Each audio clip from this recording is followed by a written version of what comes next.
قلتي لي احسن حاجه عندي في حياتي اللي هي خطيبتي. فهاد اللحظه خالتي كنشوف فيها بحال كتعصر وباغا تقول شي حاجه، بدات كتهز في راسها. جيت الوالده وقالت لي راه امك.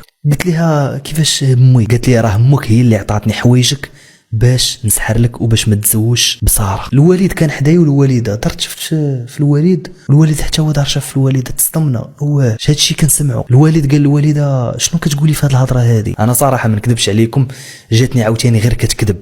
شفت فيها وقلت لها دابا انت كتموتي وما عرفت شنو دايره وكتزيدي تكذبي من الفوق. قالت لي اسمعني مزيان، انا راه ما غادي نكذب عليك ما والو، انا راه غادي نموت، لكن هذه هي الحاجه الوحيده اللي درتها مزيانه بعدا، هي قلت الصراحه في هذه اللحظه خالتي غادي تموت وغادي تودع. حنا هنا درنا شفنا في الوالده مصدومين وشادين راسنا. الوالده هنايا بدات كتبكي وكتشوف فيه وكتقول لي راني كنت عارفه ولدي انها غادي تقول لك هادشي، كنت عارفه غادي تقول لك، لكن انا والله ولدي ما كانش القصد ديالي انني ناذيك. انا ولدي كنت باغيك تتزوج من العائله، هذه هي النيه ديالي، ما كنتش باغي ناذيك، ما كنتش باغي نوصلك لهذا الشيء. جاوبتها قلت لها صافي الوالده، انا اصلا دابا ضاعت حياتي، ضاعت، ما غاديش نتزوج لا من العائله ولا من غير العائله، واصلا انا حياتي ضاعت. واش فراسك باللي دابا صافي ضيعتي الحياه ديال ولدك كامله؟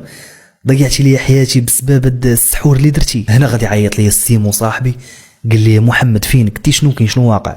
قال لي راه البوليس كيقلبوا عليك. قلت لي كيفاش البوليس كيقلبوا عليا عاوتاني؟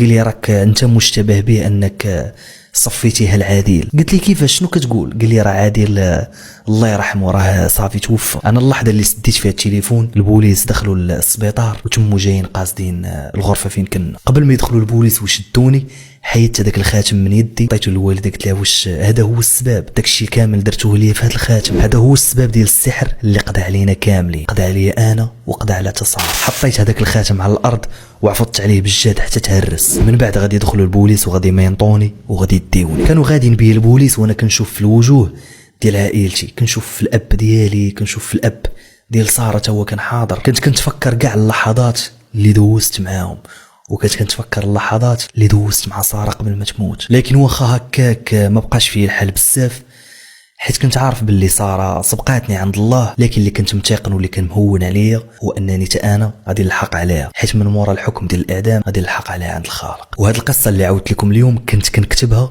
وما بقاش ليا بزاف ديال الوقت باش يتنفذ فيا هذاك الحكم ديال الاعدام. وكانت اخر حاجه غادي نقول لكم في هذه الرساله: يا من تستعينوا بالسحر افيقوا وارجعوا لخالقكم. راه العدو ديالك ابليس هو اللي كيخليك انك تستعن به، والعدو ديالك الشيطان ما غاديش يجيب لك شي حاجه ديال الخير. ومادام هو العدو ديالك ما تستعنش به، استعن بالخالق ديالك والخالق ديال العدو ديالك وخالق الخلق اجمعين. رجع الله قبل ما تقابله، وخلي القلب ديالك مشتاق ليه.